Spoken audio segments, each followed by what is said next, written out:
పోసాని కృష్ణమురళిపై కక్ష సాధించడం కోసమే ఆయనపై లేనిపోని కేసులు నమోదు చేస్తున్నారని, ఇదంతా లోకేష్ సూచనలతోనే జరుగుతోందని ఆరోపించారు మాజీ మంత్రి అంబటి రాంబాబు. గుంటూరు జైల్లో పోసానిని పరామర్శించారాయన. పోసానిని కలిసి ధైర్యం చెప్పామని తెలిపారు. కూటమి ప్రభుత్వ పాలనలో రెడ్ బుక్ రాజ్యాంగాన్ని పోలీసులు చాలా ఆర్గనైజ్డ్ గా అమలు చేస్తున్నారని విమర్శించారు అంబటి.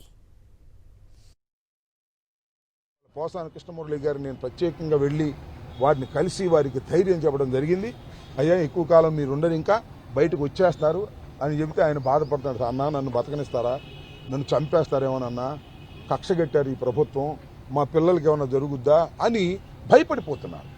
ఆ రకమైన భయాన్ని తీసుకురావడం కోసం ఇవాళ చంద్రబాబు ప్రభుత్వం చేస్తున్నది లోకేష్ నాయకత్వంలో ఇది దారుణమైంది, అప్రజాస్వామికమైందని కూడా ఈ సందర్భంగా నేను మనవి చేస్తూ, తప్పు చేసినా రైటు చేసినా అది న్యాయస్థానాలు నిర్ణయిస్తాయి తప్ప ఇలా కక్షగట్టి ఇక్కడికి అక్కడికి ఒక ఆర్గనైజ్డ్గా ఆయన్ని వేధించాలనేటువంటి పరిస్థితుల్లో ఇవాళ ప్రభుత్వాన్ని చేస్తున్నటువంటి కార్యకలాపాలని మేము తీవ్రంగా ఖండిస్తున్నాము. దీన్ని మేమే కాదు, ప్రజాస్వామ్యవాదులందరూ కూడా ఖండించాలని ఈ సందర్భంగా నేను కోరుకుంటున్నాను.